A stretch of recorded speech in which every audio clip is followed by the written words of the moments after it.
Hi everyone, Ian here. This is my no death extra clear of Unconnected Marketeers. Now, no death in this case comes with a lot of qualifiers, but the game counts it as no death for the achievement, and so I will also count it as no death. The reason there's so many qualifiers is it's counted as losing a life, and while I don't lose a life, I do absolutely get hit many times during this run. Uh, Talk a bit about my loadout here. There's kind of two prevailing good choices for what to bring for this kind of run. I should say there's three categories of thing you want to bring. The first category of thing you want to bring is something that boosts your damage, and there's really only two good choices for that at the top tier. The Wolf card and the Centipede card. Now the Centipede card prevents you from bombing and takes pretty much the entire stage portion to build up, while the Wolf card just gives you a flat 40% boost. So it's half the maximum benefit of the Centipede, but you just always have it and you're still allowed to bomb. So for that reason, I elected to go for the Wolf because it will make the stage portion easier, and I figured I'd have a little more trouble with the stage portion than Momoyo. The second category of thing you might want to bring, and the one I elected not to bring, is some sort of increased damage or bullet clearing active. Like I've said before, I find Raiko's Drum to be the most effective in this category, though there's a good argument for the Vampire Fang or for Clown Piece's Moon.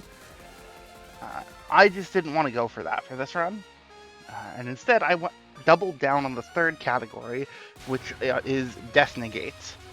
I elected to take both Money is the Best Lawyer in Hell and Erin's Death Avoidance Elixir. So I get to negate a hit at the cost of 200 funds, and I also get to negate a hit at the cost of 2 bombs. Now the priority on these is that it takes your money first, which is kind of unfortunate. So I actually need to play the stage a little carefully and not really get hit early. So I did have a few restarts until I figured out how to deal with the first part of the stage portion, but once I got to Tsukasa, I was good to go and I just kept the run. So Dance of Heavenly Foxes and Dragon Stars is actually just still a ridiculous pattern. Since the suns are random, you can get some really evil waves like I did here. Like, I would have had to go way under or dodge stuff very close. I ended up getting hit and consuming one of my stacks of Money is the Best Lawyer in Hell there, which, fine. There wasn't much else I could do. And that is a situation where the Wolf actually was still more effective than the Centipede. In watching a full run, or I should say, in checking a no miss, no bomb, yes cards run, I saw that the Centipede hits 1.4 around Momoyo. This section without Reimu is actually really hard, and I wasn't quite sure what to do, so I kind of got myself in a bad spot trying to figure it out. The stage design in this game in general, now that I've been playing it more, feels like it's not only is it anti-Marisa, it's also kind of just extremely pro Reimu. Her homing is quite good and quite effective at clearing stuff out. Okay, yeah. Sanae's shot is also the weakest main shot, so she struggles a bit to keep up with this section. I went for it. I kind of had an idea of what to do. I just didn't quite make it out in time. I spotted one gap too late. This section gave me a lot of trouble in my first runs, but I understand how things spawn a lot better and like where to go to kill stuff. It's still a really wild section that really forces you to use the entire screen. And even right here, it got a little dicey. But considering I am playing this, assuming I'm not going to die, and I basically need to not die, yeah, I needed to go all the way to the side there. I ended up consuming 2 bombs from the Death Avoidance Elixir. This is actually a bit of a mistake in that I should have just spent a bomb regularly. The Death Avoidance Elixir ends up working out like Death Bombs and Imperishable Night, in that because it consumes 2 unless you have 1, in which case it only consumes 1, you want to manually use your bombs until the last one, which is something I didn't do a great job of in this run. So I ended up arriving at Momoyo with 1 2/3 bombs, which is kind of ideal because it means that you are both only going to consume 1 bomb and likely going to get another one back, and 165 funds, which I think gives me 2 more hits of that during the fight. I elected to buy a bomb card. There were no equipment cards for sale. Nothing was useful for the kind of run I was doing. Uh, and the bomb card, in a sense, guarantees me a second hit. Uh, so if I get hit immediately, like say I didn't capture Cannibalistic Insect, then that bomb would have been completely wasted. But because now that I've reached 3, I'm now at 3 bombs instead of 2 bombs, which means I have 2 hits instead of 1 still.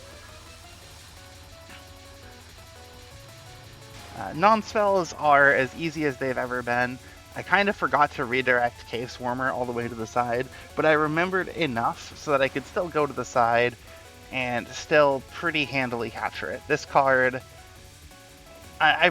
this card is actually, it's insane if you don't redirect it, but if you do redirect it, it's a completely trivial pattern. And I'm not entirely sure what the design intent with this was.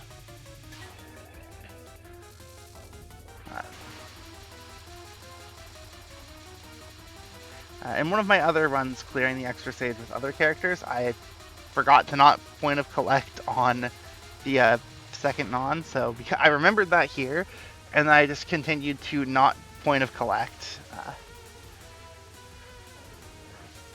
Sky Pendra is very stressful still. It's a very learnable pattern, but I got some pretty wild luck here, and it was hard to find both places to go and places to misdirect.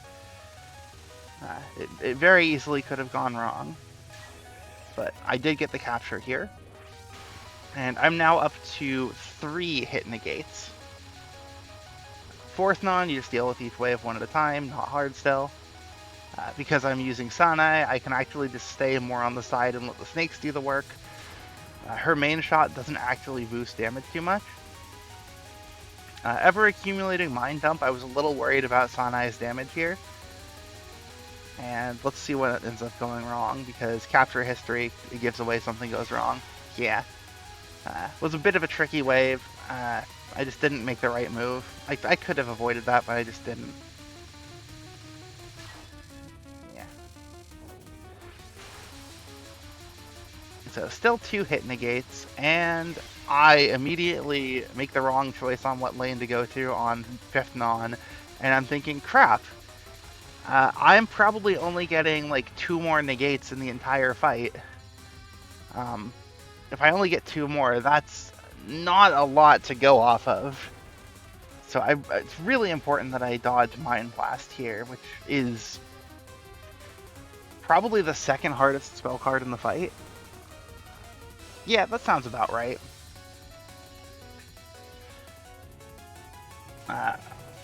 Managed to get through it, only having to deal with a couple waves. I got my second bomb, but I still only have 1 hit negate. I considered spending a bomb to deal with a non-spell, but it wouldn't be the 6th non. It would have to be one of the later ones that I would be more likely to get hit on. So I look over, I've noticed that Momoyo has been dropping 40 funds. So this is a good, like, after each spell card. So I know this is a good thing. If I can just get Shield Method of the Yokai without wasting my bombs, then those bombs are safe. She might give me 3 more bomb pieces during the rest of the fight. I can't remember how she drops them, which would then give me 1 more hit, or an opportunity where I, bomb manually and then save my last one for a death avoidance. This card is actually really stupid with Sakuya or Marisa because it escalates over time. Sanae and Reimu especially, can kill it quickly enough that it doesn't escalate, but it's still a little dicey. Starts getting dicey with Sanae. Snake Eater. I kind of understand how this pattern works now, but it's can still give you some really evil waves depending on how Momoyo moves, because the snakes go through her.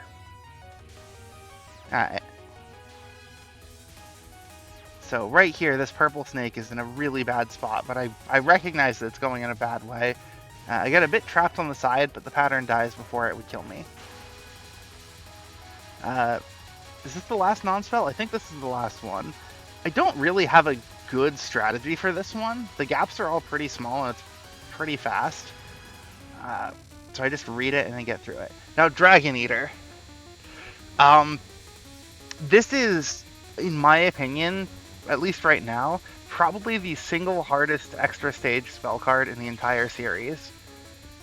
Got a Had a bit of a bad read on the residual purples, and then went for a dicey gap, almost got away with it, got myself a little trapped, uh, got even more trapped, had to spend a bomb because I recognized I was in a horrible spot, but I recognized that the health bar was low enough that if I spent that bomb, I'd be okay. Two bombs for Kodoku Gourmet. I am obviously going to spend one of these the moment something gets scary, and I'm going to try to conserve that last one to give me one free hit, either dealing with the last wave of the survival, or to just account for some dodging error on Mushihime-sama's uh, restless and resplendent daily life. I think that's the order of adjectives. Um, kind of second guessed myself there, but I felt confident enough. Yeah. This survival's pretty crazy. It's very easy to put yourself in a bad situation without recognizing it. So right here, I went down, which I think was the right choice given where things were. And I tried to have the butterfly clear me a path, but it didn't. And then I was probably okay, but given the fact that I can spend one bomb for free effectively, while if I get hit, I lose both, it would have been completely stupid of me not to.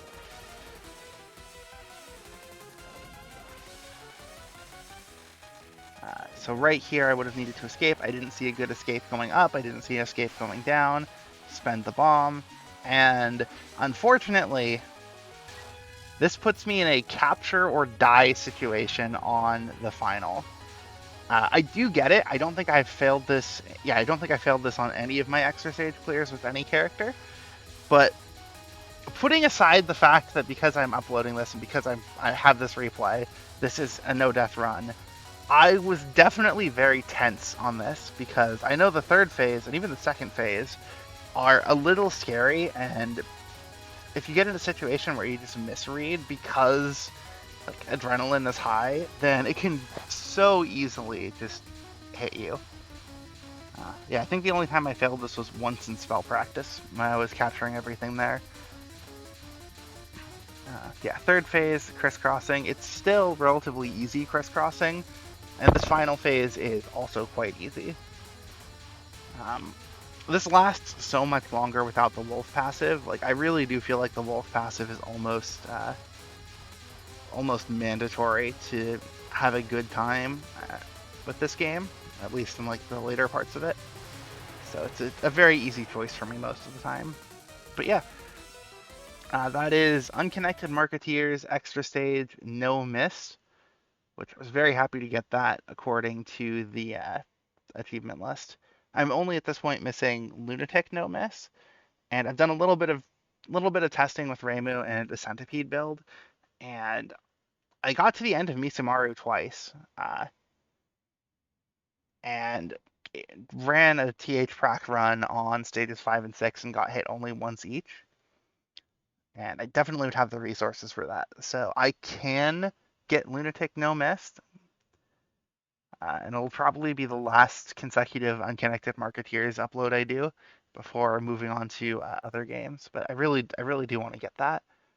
Uh, it'll end up being No Miss No Bomb, yes cards, which is kind of stupid to think that I'll have a Lunatic No Miss No Bomb that doesn't mean anything because one, I never really expected I'd get one or be able to get one, and two, it's because of the system completely carrying me. I'll talk more about what I think like no bombs in this game means and like the classifications of it when I get that clear. Um, I also do still want to do this stage like true no bomb, or I guess no bomb at all. Again, I'll talk about that later. That's kind of enough rambling at the end of the stage. Until next time.